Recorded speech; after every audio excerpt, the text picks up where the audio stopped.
Et si une ville remplie de caméras ne suffisait pas toujours à empêcher quelqu'un de disparaître ? Et si, parfois, les images, censées tout expliquer, ne faisaient au contraire qu'ouvrir encore plus de questions ? Dans cette vidéo, nous allons suivre 3 histoires différentes, 3 disparitions survenues dans des lieux publics, des lieux surveillés, filmés, traversés par des témoins, des voitures, des lumières, des caméras. Et pourtant, à chaque fois, au moment précis où l'on pense pouvoir comprendre, quelque chose nous échappe. D'abord, il y a l'histoire de Tepomana, cette jeune femme de 25 ans qui quitte le Sky City Hotel d'Auckland, en Nouvelle-Zélande, à l'aube, vêtue d'un pull blanc, dans l'un des quartiers les plus surveillés de Nouvelle-Zélande justement, avant de disparaître en seulement 10 minutes, sous l'œil des caméras. Ensuite, on a l'histoire de Tapiwa Matui, 22 ans, étudiant, musicien, garçon aimé de sa famille, qui passe une soirée entre amis à Swansea, dans la boîte qui s'appelle Fiction. On le voit aussi dans un McDonald's, on le voit dans sa résidence étudiante et dans les rues près de la marina jusqu'à cette dernière image près du Yacht Club où sa veste rouge apparaît une dernière fois avant qu'il ne s'évapore totalement. Et puis enfin, on a l'histoire de Jack O'Sullivan, c'est une histoire plus récente, 22 ans lui aussi, étudiant en droit, fils aimé, garçon sans histoire, qui quitte une fête privée dans le quartier de Hotwells à Bristol. Il marche seul dans le froid, près des ponts, des routes et du fleuve Avon. Il apparaît sur plusieurs vidéosurveillances, il semble encore lucide puis disparaît dans l'obscurité. 3 histoires, 3 villes, 3 jeunes vies interrompues ou suspendues et à chaque fois la même impression troublante. On voit quelque chose, mais jamais assez pour comprendre totalement.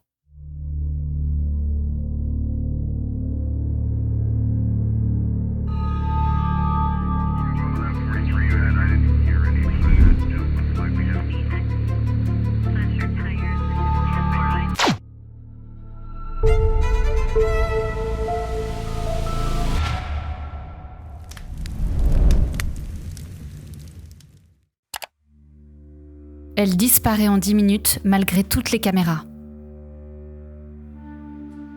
Nous sommes dans la nuit du 20 au 21 août 2025 à Auckland, en Nouvelle-Zélande, au cœur du Central Business District. C'est tout simplement le centre névralgique où tout converge, un espace dense et vivant où se côtoient les grandes tours de bureaux, les hôtels haut de gamme, les bars, les boîtes de nuit, les casinos, ainsi que les principaux axes de transport entre les bus et les ferries et les artères majeures. Le tout dans un environnement particulièrement surveillé grâce à une forte concentration de caméras de vidéosurveillance qui enregistrent en permanence les allées et venues. Justement, parmi les hôtels de cette zone, au pied de la Sky Tower, se dresse le Sky City Hotel. C'est un immense complexe de luxe de la chaîne Sky City, qui abrite un casino, des restaurants et des salles de spectacle. Et c'est précisément ici qu'une jeune femme de 25 ans, Te Aniana Bopomana, que ses proches surnomment Annie Anderson, passe ce qui sera sa dernière nuit avant de disparaître. Une affaire qui va profondément marquer la Nouvelle-Zélande parce qu'elle mêle le destin d'une jeune femme brillante, des enjeux de santé mentale, des lacunes dans la collecte d'images de vidéosurveillance et surtout un sentiment d'inachevé qui persiste encore aujourd'hui. Parce que beaucoup de monde se pose cette question, qu'est-il vraiment arrivé à cette jeune femme ? Te Aniana Bopomana est née et a grandi dans l'Otago, dans la ferme familiale située à Inson, près de Dunedin, dans l'île du Sud. Et sa mère, Catherine Anderson, se souvient d'une petite fille vibrante, énergique, toujours souriante et prête à aider une enfant qui déborde de vie et qui, en grandissant, se distingue rapidement par sa détermination puisqu'elle aime organiser, diriger, structurer, que ce soit dans le sport ou dans la vie quotidienne, au point que sa grande sœur, qui s'appelle Ebony, la décrit comme, je cite, une belle personne, bien éduquée et ambitieuse. À 20 ans, elle commence à travailler dans un service du ministère de la Justice néo-zélandaise, ce qui témoigne de son engagement envers des questions de droit et de culture. Mais au-delà de son parcours professionnel, il y a aussi son appartenance à sa communauté maori qui est importante. Elle est considérée comme une enfant de tous, ayant grandi dans l'environnement du Marae Araiteuru. Pour bien comprendre, un marae, c'est un lieu communautaire traditionnel maori. Un marae est un lieu central dans la culture donc maori, à la fois sacré, communautaire et profondément ancré dans la vie quotidienne puisqu'il sert de point de rassemblement où se mêlent dimensions familiales, culturelles et spirituelles. Et c'est dans ce cadre que se déroulent les moments les plus importants de la vie, qu'il s'agisse de cérémonies, de réunions ou encore d'événements marquants comme les naissances, les deuils ou les prises de décisions collectives. C'est un élément essentiel en fait pour comprendre le soutien que sa famille mobilisera plus tard. Malgré cette image d'une jeune femme structurée et engagée, Te Aniana traverse en 2025 une période de fragilité psychologique. Et sa sœur Ebony raconte que la famille s'inquiétait, et s'inquiétait depuis longtemps de sa santé mentale, mais aussi de son incapacité à accéder à un soutien réellement adapté. Et quelques jours avant sa disparition, elle va prendre une décision. Elle décide de partir dans le nord du pays, à la recherche d'un accompagnement culturel et spirituel. En fait, ce voyage est en quelque sorte une introspection pour elle. Elle va chercher de l'aide là où elle ne la trouve pas, finalement. Elle se rend pour ça au marae de Sa Wanao à Kaeo, parce qu'elle estime que les psychiatres consultés là où elle se trouve, à Dunedin, ne comprennent pas vraiment ce qu'elle vit, allant jusqu'à confier à sa mère qu'elle voit et qu'elle entend des choses et qu'elle souhaite être accompagnée par des aînés maoris. Ce qui pousse sa mère à affirmer plus tard que le système de santé mentale n'a pas su offrir une réponse culturelle adéquate à sa fille et que des jugements ont peut-être été portés en raison de son apparence vulnérable, une quête de réponse qui va la conduire à voyager donc intensément durant cet été 2025. C'est comme ça qu'on arrive au 18 août où elle s'enregistre donc au Sky City Hotel à 23h11. Puis le 20 août, elle est filmée par une caméra à Hobson Street à 18h37 en train de monter dans un bus.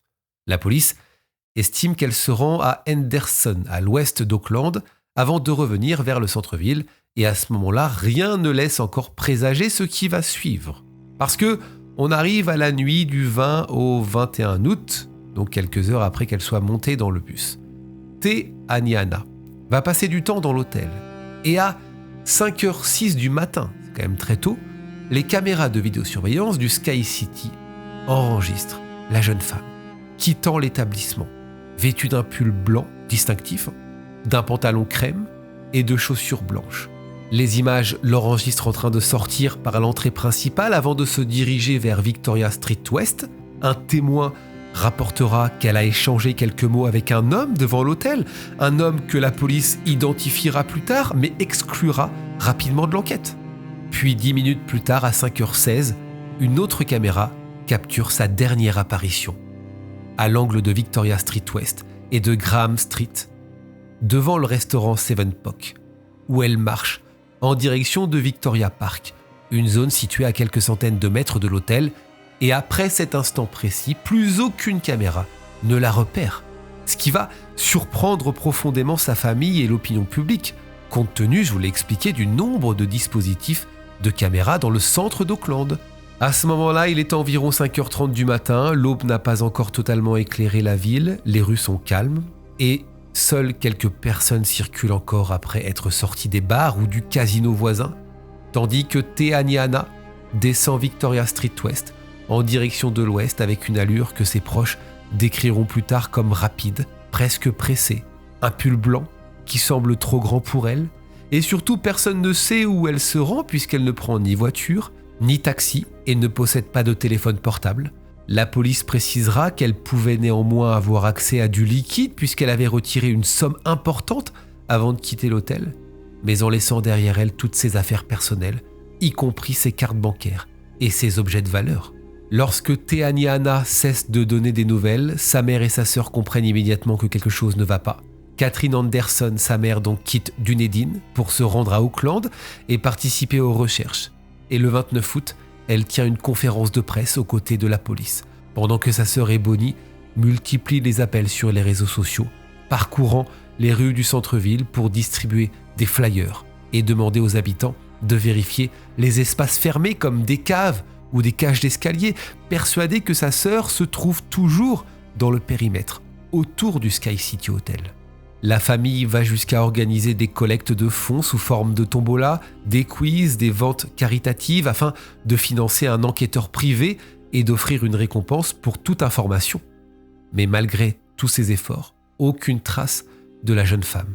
Et ça va durer plusieurs mois, 3 mois précisément. La police continue son enquête, on élargit évidemment les recherches au-delà d'Auckland en envisageant qu'elle ait pu peut-être se rendre dans le nord ou retourner dans l'île du Sud, on ne sait pas.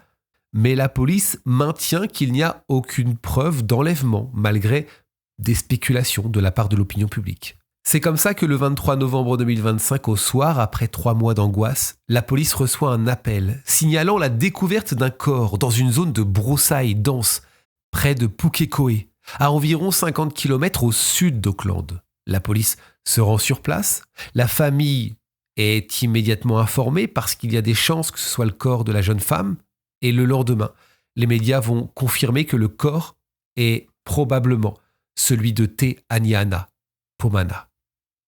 Sa sœur, Ebony, va publier un message bouleversant dans lequel elle rappelle que sa sœur avait le cœur en or. Elle aidait toujours les autres, tandis que le corps est transporté à Auckland pour une autopsie. Que lui est-il arrivé ?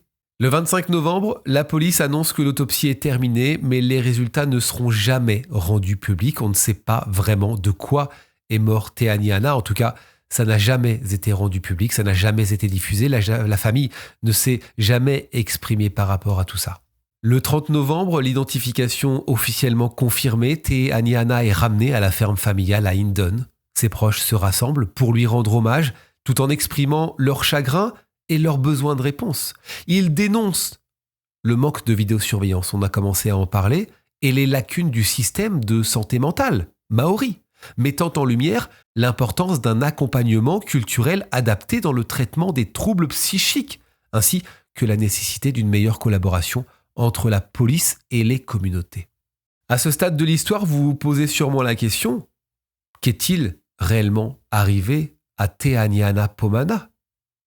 Qu'est-ce qui s'est passé après 5h16 du matin, au moment où elle disparaît complètement des caméras ? Pourquoi on n'a pas les résultats officiels de l'autopsie ? Est-ce qu'elle a mis délibérément fin à ses jours ou est-ce que quelqu'un est à l'origine de sa disparition puis de sa mort ? C'est ça le cœur du problème dans cette affaire. Puisqu'on a des éléments, on a quand même des images, mais tous ces éléments ne s'emboîtent jamais complètement et entraînent forcément des hypothèses et des théories. D'un côté, il y a les hypothèses qui s'appuient sur des faits concrets, vérifiables. Et de l'autre, il y a celles qui reposent beaucoup plus sur des spéculations, parfois amplifiées par les réseaux sociaux. Les premières, celles qui tiennent le mieux aujourd'hui, tournent autour d'un point central, l'état de vulnérabilité de Te Aniana. Sa famille, vous l'avez entendu, a parlé d'un déclin psychologique réel, d'une quête d'aide, elle est partie pour ça, pour rechercher de l'aide, d'une incompréhension face au système de santé mentale, et dans ce contexte, certains scénarios apparaissent comme les plus cohérents avec les éléments connus. Le premier, c'est celui d'un départ volontaire, dans un état de crise, qui aurait pu déboucher soit sur un passage à l'acte, soit sur une mise en danger involontaire. Autrement dit, elle aurait pu quitter le centre-ville de son propre chef, dans un état de grande fragilité, avant de se retrouver dans une situation dont elle n'a pas pu sortir. Moi, je pense que c'est plus cette théorie qui tient la corde. Celle d'une personne seule, sans téléphone, on est tôt le matin, possiblement désorienté, c'est en tout cas ce que laissent penser les images, qui s'éloignent progressivement des zones surveillées jusqu'à se retrouver dans un endroit isolé. Et là, un malaise, une chute, une exposition aux éléments de la vie, de la nature, quelque chose qui ne laisse aucune trace directe, ce qui a pu arriver. En plus de ça, je le rappelle, mais la police n'a jamais considéré cette affaire comme un homicide. Mais malgré ça, malgré ces éléments qu'on a, il y a ces autres théories qui émergent, qui sont plus spéculatives, je vous l'ai dit. Certains évoquent par exemple une agression opportuniste en se basant sur un élément simple. Entre la dernière image à 5h16 et la découverte du corps, des mois plus tard, il y a un vide total, et ce vide laisse imaginer qu'un tiers, qu'une autre personne aurait pu intervenir, qu'elle aurait pu monter dans un véhicule, croiser quelqu'un, être emmenée ailleurs. En tout cas, je le rappelle, la police a été très claire sur cette histoire. Rien ne suggérait un acte criminel au moment de la disparition et après la découverte de corps. Elle ne recherche aucune autre personne en lien avec sa mort. Il y a aussi une théorie qui a beaucoup circulé en ligne, celle liée à l'argent liquide, puisque je vous le rappelle que Teaniana avait retiré une somme importante avant de disparaître. D'ailleurs, la police confirme ça. Et pour certains, ça aurait pu constituer un mobile. Vol, agression, exploitation peut-être. Mais là encore aussi, aucune trace ne montre que quelqu'un savait qu'elle avait cet argent. Aucune transaction, aucun témoin. Et même sa sœur évoque une explication beaucoup plus simple. Elle aurait pu donner cet argent à quelqu'un.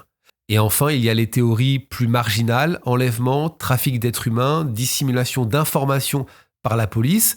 Pour quelle raison on n'a pas d'autres images de vidéosurveillance? Parce que la police aurait pu cacher quelque chose. Ça voudrait dire que la police couvrirait quelqu'un. Pour quelle raison? Ça, ce sont encore des questions qui sont posées sur Internet. Vous le voyez, il y a beaucoup de récits qui circulent, notamment sur Reddit, sur Facebook ou dans certains contenus true crime, mais qui reposent sur une chose très simple, le manque d'informations. Parce qu'en réalité, ce qui a alimenté toutes ces hypothèses, ce n'est pas seulement ce que l'on sait, c'est surtout ce qu'on ne sait pas. On ne sait pas comment elle est passée du centre-ville d'Auckland à une zone de broussailles près de Pukekohe. On ne sait pas quel trajet elle a emprunté. Et surtout, on ne connaît pas publiquement la cause médico-légale de sa mort, ce qui aurait pu certainement éviter certaines hypothèses, certaines théories qui circulent sur Internet. Au final, s'il faut hiérarchiser les choses, je me permets de parler comme ça, les hypothèses liées à une crise psychique suivie d'une issue non criminelle restent aujourd'hui les plus cohérentes avec les éléments connus. Les scénarios criminels restent possibles sur le plan théorique, mais faibles en termes de preuves, et les théories plus marginales, fantaisistes, elles reposent surtout sur le vide laissé par une chronologie incomplète. Et c'est peut-être ça la réalité la plus dérangeante dans cette affaire, ce n'est pas seulement ce qui s'est passé, c'est tout ce qui manque pour le comprendre. L'énigmatique disparition de Tapiwa Matui à Swansea. La nuit vient de tomber sur Swansea, une ville portuaire du sud-ouest du pays de Galles. Elle se situe sur la côte le long du chenal de Bristol, qui est la deuxième plus grande ville galloise après Cardiff. En ce 6 février 2019, il fait froid. La pluie bat le pavé de Wind Street, célèbre rue des bars et des boîtes de nuit.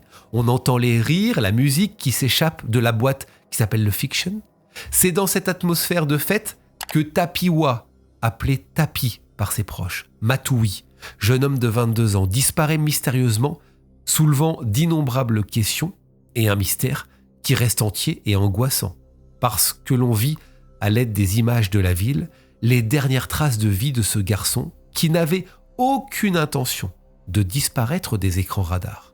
Tapiwa Matui est né en 1996 au Zimbabwe. Il déménage ensuite avec sa famille en Angleterre où il poursuit des études supérieures en informatique à l'université du pays de Galles, Trinité Saint-David. Ses proches le décrivent comme un jeune homme jovial, intelligent et passionné de musique, de hip-hop. Il compose, il rappe sous le pseudonyme Tapi. Il est aussi décrit comme populaire et drôle par son père qui s'appelle Munyaradzi Zvada. Outre ses études, il travaille à temps partiel et participe activement à des événements étudiants. Il est l'aîné d'une fratrie très proche de ses parents et de sa petite sœur qu'il veille toujours à aller chercher à l'école. Ses amis soulignent sa gentillesse, son sens de l'humour et son absence de problème avec quiconque. La famille Matui vit à Swansea depuis plusieurs années maintenant. Le père, Munyaradzi, raconte que son fils aimait faire rire tout le monde, qu'il était populaire et amusant. Sa mère explique qu'il n'a jamais fui ses responsabilités, qu'il garde des liens étroits avec ses proches, qu'il appelle régulièrement ses cousins qui sont restés au Zimbabwe, il gère ses finances avec prudence, il rêve de devenir ingénieur en informatique et de percer dans le monde du rap. À la maison, il participe aux tâches, il aide sa sœur dans ses devoirs, planifie l'avenir avec sérénité. Rien, selon ses parents, ne laisse présager une quelconque fuite volontaire. Nous sommes le mercredi 6 février 2019, c'est la rentrée pour les étudiants de Swansea après les examens. Tapi décide de sortir avec des amis pour célébrer. Il se retrouve dans un appartement d'un ami vers 20h30 pour boire quelques verres et écouter de la musique. L'ambiance est légère, on rigole beaucoup, on parle de la prochaine session universitaire. Vers minuit, la bande va se diriger vers Wind Street. C'est l'artère principale de la vie nocturne de Swansea. Ils choisissent la boîte de nuit qui s'appelle le Fiction, située en face d'une longue rangée de pubs. À l'intérieur de cette boîte de nuit, la musique bat son plein. Tappy danse, discute avec ses amis et boit quelques verres. Mais selon les témoignages, il ne semble pas ivre. Les caméras montrent qu'il sort à plusieurs reprises fumer une cigarette. Vers 4h15, il se retrouve séparé de sa bande de copains. Certains veulent rentrer dormir, d'autres continuent la fête. Tappy décide de prolonger la soirée. Selon ses amis, il est de bonne humeur. Il mentionne qu'il souhaite peut-être manger un morceau avant de rentrer. C'est là qu'on obtient ses derniers mouvements. À 4h50 du matin, les images de la vidéosurveillance d'un McDonald's à proximité montrent Tappy entrant avec un ami. La caméra capte la file d'attente, les clients mangeant rapidement leurs hamburgers et l'atmosphère calme du matin. Tappy discute avec son ami, puis ressort seul quelques minutes plus tard, sans acheter de nourriture. Des témoins affirmeront qu'il ne paraissait ni ivre ni désorienté, encore une fois c'est important. À 5h10 du matin, Tappy est vu par les caméras, en train d'entrer dans la résidence étudiante, qui s'appelle St. David's, où il habite en fait. Il utilise sa carte d'accès, entre dans le hall et sort presque aussitôt. Pourquoi ne reste-t-il pas ? Selon la police, il ne monte pas à son étage et ne rencontre personne. On suppose en fait qu'il est venu chercher quelque chose dans sa chambre ou qu'il espérait croiser un ami. C'est pas très clair en fait. Quoi qu'il en soit, il repart seul, toujours vêtu de sa veste rouge. Il passe devant les caméras sans appeler personne. Ses relevés téléphoniques d'ailleurs ne montrent aucun appel à ce moment-là. Une demi-heure plus tard, à 5h30, la vidéosurveillance de Kay Parade, près du supermarché Sainsbury's, le filme, marchant vers New Cut Road. On le voit ce coup-ci zigzaguer, coupé par des rues adjacentes, puis revenir sur ses pas. Certains internautes ont interprété ces zigzags comme un signe d'errance ou de recherche de quelque chose. Pourtant, la police signale qu'il marche de manière régulière et semble lucide. Il passe devant des véhicules qui sont garés, il regarde brièvement son téléphone, puis continue vers l'est en direction du port. Plus d'1 heure passe sans que l'on sache ce qu'il fait. On le retrouve à 7h06. La caméra du Swansea Yacht Club sur la marina l'enregistre pour la toute dernière fois. Il se trouve alors sur un petit chemin menant à l'eau, juste derrière le club. La qualité de la vidéo n'est pas optimale. Il marche, il regarde l'horizon, il se retourne un instant comme s'il vérifiait s'il était suivi, puis disparaît derrière le bâtiment. Aucun autre mouvement n'est enregistré par les caméras de ce secteur. À partir de 7h08, son téléphone reste inactif et son compte bancaire n'est plus utilisé. Il ne rejoindra jamais sa chambre, ne répondra plus à aucun message WhatsApp et ne sera plus vu. Nous sommes le vendredi 7 février au matin. Lorsque Tappy ne rentre pas chez lui, sa famille s'inquiète immédiatement. Le lendemain, en ne le voyant pas, son père va contacter la police. Les enquêteurs de la police South Wales lancent une recherche, analysent toutes les caméras de la ville. Les enquêteurs publient rapidement d'ailleurs un montage vidéo de ces derniers déplacements, ce qu'on a vu, et lancent un appel à témoins. Malgré l'importance des recherches, aucune trace du jeune homme n'est retrouvée. Les parents de Tappy, évidemment, vivent un véritable cauchemar. Ils impriment et distribuent, écoutez bien, environ 10 000 affiches dans tout le sud du pays de Galles. Comme pour la plupart de ces disparitions, c'est sur les réseaux sociaux que cette disparition énigmatique fait réagir des milliers d'utilisateurs. Il y a des groupes Facebook qui se créent pour partager des pistes, soutenir la famille aussi. Il y a des rumeurs qui circulent. Certains évoquent un enlèvement, d'autres soupçonnent un crime de passage. Tout le monde a cette même question et tout le monde va se lancer donc dans des hypothèses et des spéculations. Qu'est-il arrivé à Tappy cette nuit-là? Et on va passer en revue les différentes hypothèses. Il y a la première hypothèse qui est évoquée, celle de la chute accidentelle. La marina de Swansea est tristement connue pour ses eaux profondes et ses nombreux canaux. Plusieurs articles notent que 9 noyades, écoutez bien, y ont été enregistrées en 10 ans. Ça fait quand même beaucoup. Certains internautes évoquent une possible chute accidentelle de Tappy dans la rivière Tawe ou dans le port. Je dis certains internautes, mais il y a aussi des médias qui évoquent cette hypothèse. La police, toutefois, va souligner qu'aucune caméra ne montre une chute et qu'aucun corps n'a été retrouvé malgré les recherches intensives dans l'eau. C'est important de le préciser. Autre hypothèse, l'hypothèse criminelle ou l'enlèvement. On avance la théorie qu'il aurait pu être victime d'une agression ou d'un enlèvement. Des spéculations circulent par exemple autour d'un, je cite, « pousseur de canal », évoquant des cas similaires dans d'autres villes, c'est-à-dire une personne qui rôde près des ports et qui attendent le passage la nuit d'un homme ou d'une femme pour le pousser violemment dans ce port, dans ce canal. Mais encore une fois, il n'y a aucune preuve qui vient soutenir cette idée. La vidéosurveillance ne montre aucune interaction suspecte avec une autre personne dans les heures précédant sa disparition. Les enquêteurs affirment n'avoir trouvé aucune trace de violence ou d'altercation dans les environs. Néanmoins, l'absence de témoins et de preuves laisse la famille en proie à l'angoisse et ils se disent que possiblement c'est ce genre de choses qui lui est arrivé. Autre piste qui, moi, me paraissent vraiment très lointaine, celle que Tapi aurait pu décider de changer de vie et de disparaître donc volontairement. Ses parents réfutent catégoriquement cette possibilité. Encore une fois, ils insistent sur le fait qu'il était heureux, ambitieux et qu'il n'avait aucune raison de partir. Malgré les efforts de recherche, quasiment 7 ans plus tard, la police n'a toujours aucune piste solide. La famille distribue toujours des affiches et demande l'aide d'un détective privé. Les autorités affirment que l'enquête reste ouverte et qu'ils examinent toutes les informations disponibles. Ils rappellent que les habitudes bancaires et téléphoniques de Tapi n'ont montré aucune activité après le 7 février, ce qui laisse penser que Tapi n'est plus de ce monde malheureusement, ou en tout cas ne peut pas s'exprimer mais ne peut pas avoir d'activité. Les amis de Tapi continuent de croire en un dénouement, mais le temps passe et l'espoir s'amenuise. La nuit où Jack O'Sullivan s'est volatilisé. Nous sommes maintenant dans l'aube glaciale du 2 mars 2024. Les rues du quartier de Hotwells à Bristol se vident peu à peu, quelques fêtards traînent encore devant les maisons de briques. À cette heure-là, un jeune homme en manteau beige traverse lentement les passerelles et les bretelles d'accès au pont.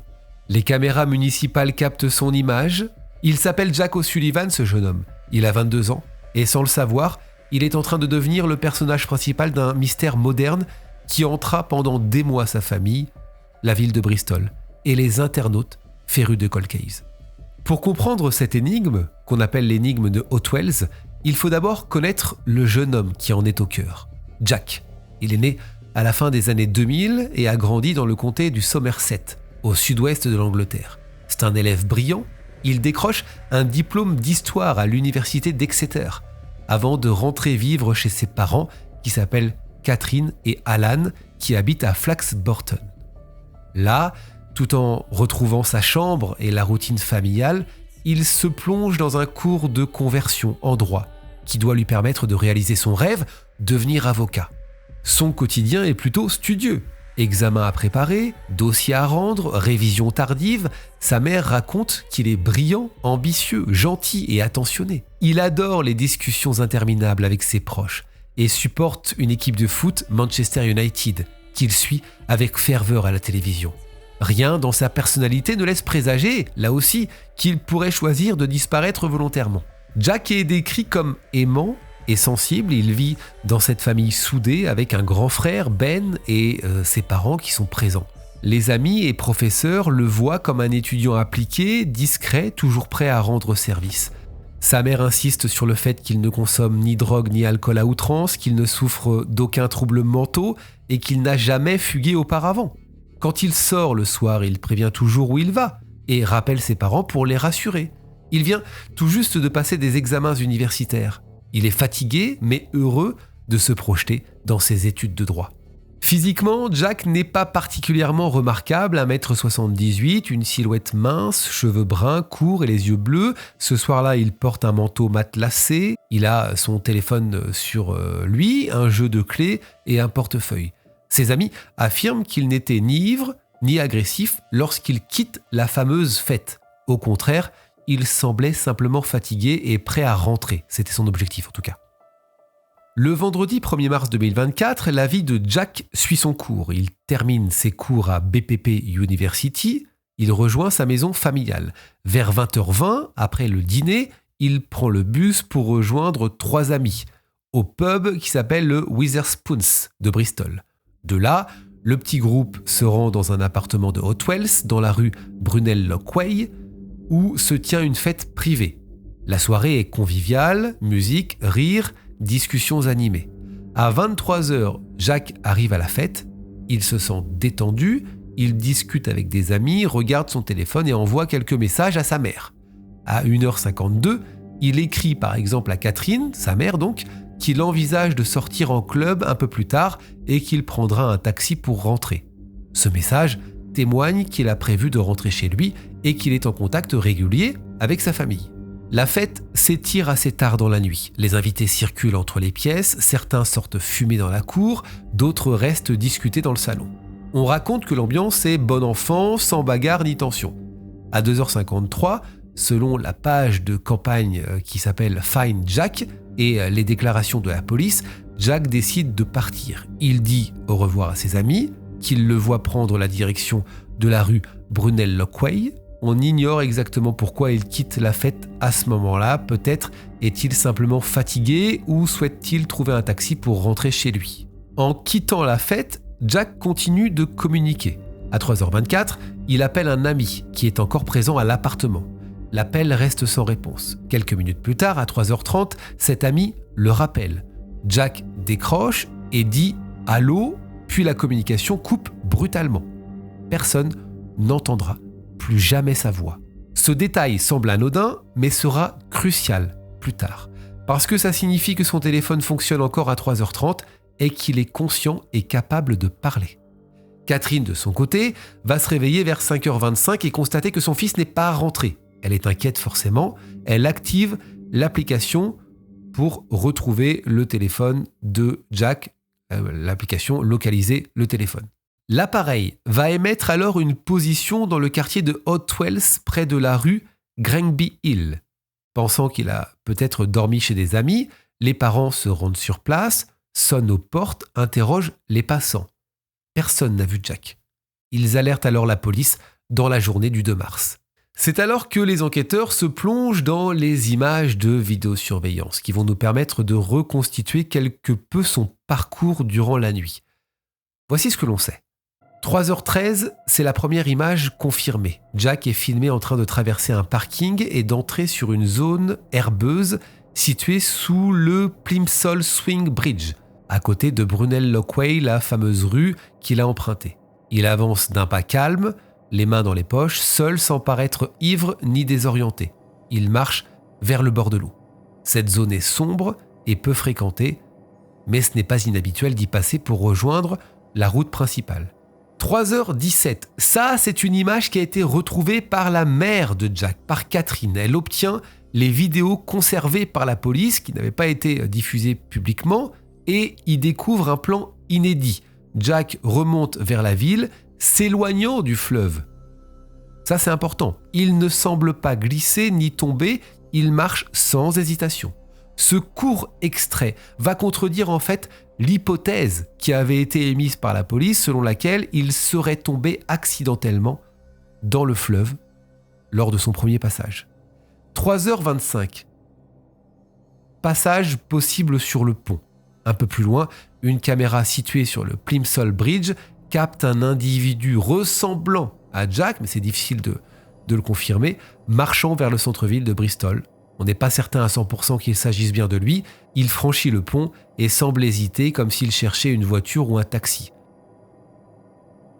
3h38, 3h40, c'est la dernière vidéo certaine qui le montre sur la bretelle d'accès Bennett Way, un petit axe routier qui descend vers Hotwells, marchant en direction du centre de Bristol.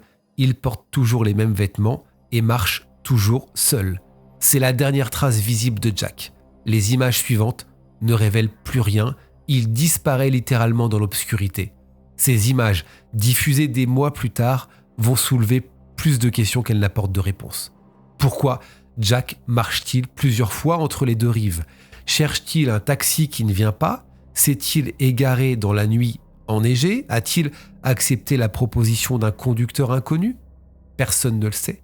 Ce qui est certain, c'est qu'il était encore lucide et debout, aux alentours de 3h40, qu'il se trouvait sur le côté nord du fleuve et qu'il ne semblait pas en détresse. Faut savoir que la nuit du 1er au 2 mars 2024 est décrite par la police comme extrêmement froide. Il a neigé, les températures ont chuté en dessous de zéro. Les routes sont glissantes et le vent accentue l'impression de gel. En bord de fleuve, l'humidité rend l'atmosphère encore plus mordante, c'est ce que dit la police. Certains riverains affirment aussi que la neige a fondu par endroits, créant des plaques de verglas. Cependant, Jack n'apparaît pas en train de trébucher, encore une fois, sur les images. Cette nuit glacée complique les recherches qui vont suivre. L'eau du fleuve est sombre et rapide, les berges sont couvertes de boue et les conditions rendent toute chute potentiellement fatale. Dès l'annonce de la disparition, la police d'Avon et de Somerset lance de vastes opérations. Les enquêteurs examinent une centaine d'heures de vidéosurveillance et organisent plus de 30 missions de recherche avec des équipes nautiques, des plongeurs, des drones, des chiens pisteurs et des cavaliers. Ils arpentent les berges de l'Avon, inspectent les pontons, sondent les profondeurs du bassin et déploient des sonars pour repérer un éventuel corps.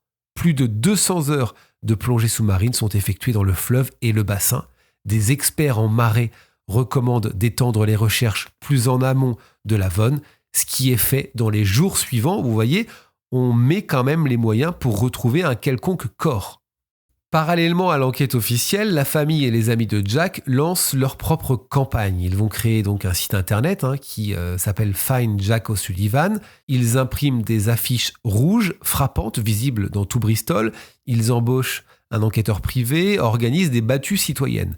Catherine confie avoir participé à 50 ou 60 recherches physiques avec des chiens pisteurs financés par des dons. Au fil des mois, il y a une récompense qui est mise en place. On passe de 20 000 livres sterling à plus de 100 000. Cette somme est promise à toute personne fournissant des informations menant à Jack. Dans cette disparition, comme dans les autres qu'on a abordées, il y a plusieurs pistes qui sont avancées pour essayer de l'expliquer. La première, qui est privilégiée d'ailleurs par la police, au début, c'est celle d'une chute accidentelle dans le fleuve. Le quartier dans lequel se trouvait le jeune homme est bordé de quais, de passerelles dépourvues de garde-corps. De nuit, il est fort probable qu'un jeune homme un peu désorienté, peut-être qu'il a un peu bu aussi, glisse et tombe dans l'eau. Or, les images de 3h17 et 3h40 montrent Jack s'éloignant du fleuve et revenant justement du pont, ce qui contredit une chute au premier passage. En plus de ça, malgré les 200 heures de plongée, aucun corps n'a été retrouvé. L'autre hypothèse est celle d'une rencontre malheureuse. Hotwells, c'est proche du centre-ville. Des taxis circulent toute la nuit et des particuliers proposent parfois, ça a été confirmé, des trajets improvisés. Catherine pense que son fils a pu monter dans une voiture en pensant que c'était un taxi et qu'il a ensuite été victime d'une agression. Cette théorie expliquerait que le téléphone de Jack cesse d'émettre soudainement et qu'aucune trace ne soit retrouvée. Toutefois, là encore, aucun témoin n'a vu de voiture suspecte et aucune caméra n'a capté d'image de lui montant dans une voiture. Certaines personnes suggèrent aussi qu'il aurait pu choisir de disparaître pour commencer une nouvelle vie. Pourtant, rien dans son parcours ni dans son état d'esprit ne laisse présager un tel geste. Il venait de réussir ses examens, il était très attaché à sa famille, il a des projets professionnels. Ses proches excluent catégoriquement cette option. Enfin, d'autres évoquent une mauvaise rencontre au cours de la fête, voire une agression sur fond de consommation d'alcool ou de drogue peut-être. Là encore, aucune preuve n'a été apportée. La soirée semble s'être déroulée sans problème et les témoins décrivent Jack comme calme et sobre lorsqu'il s'en est allé. Au-delà des hypothèses, ce qui frappe dans cette affaire, c'est la détresse de la famille. Catherine O'Sullivan raconte que la police lui a très vite confirmé qu'il y avait de fortes chances que son fils soit mort noyé, une affirmation qu'elle juge hâtive. Ce verdict précoce provoque chez elle un sentiment de colère et de trahison, comme si aussi on voulait possiblement cacher quelque chose. Au fil des mois, elle découvre que des portions entières de vidéos n'ont pas été conservées, que la police n'a pas communiqué l'affaire à l'association Missing People et qu'une seule personne de la fête a été auditionnée, ça fait peu. La mère de Jack se lance alors dans une mission presque professionnelle. Elle consacre ses journées à contacter les médias, à organiser des recherches, à analyser des images. Elle affirme qu'elle mène cette enquête comme un travail à temps plein et que ça a un impact dévastateur sur sa santé mentale et celle de sa famille.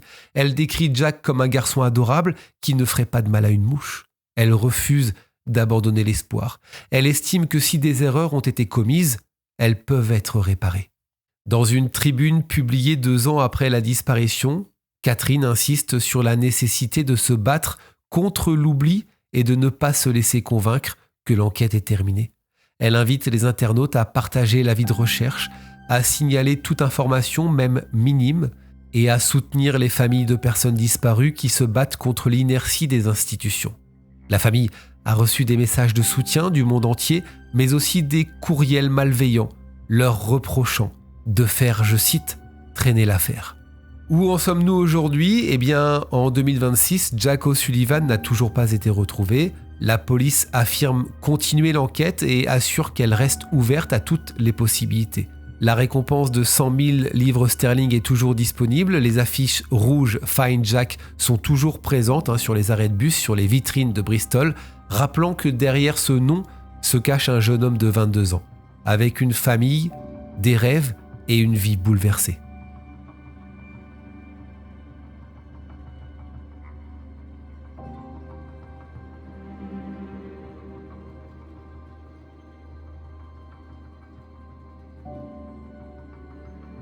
Voilà, c'est la fin de cette vidéo. Merci beaucoup de l'avoir suivi jusqu'au bout.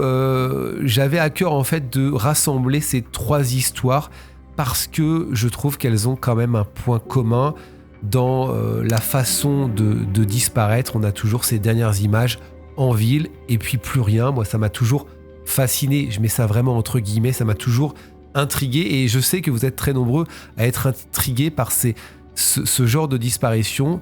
Vraiment, on a des images jusqu'à la dernière seconde et après, plus rien. Si jamais il y a des histoires que vous connaissez qui vont dans ce sens, eh bien n'hésitez pas à me les commenter, à me les donner en tout cas en commentaire. On se retrouve la semaine prochaine pour une autre vidéo. Prenez soin de vous, c'est important. Faites attention et n'oubliez pas, la vérité n'est jamais très loin. Salut!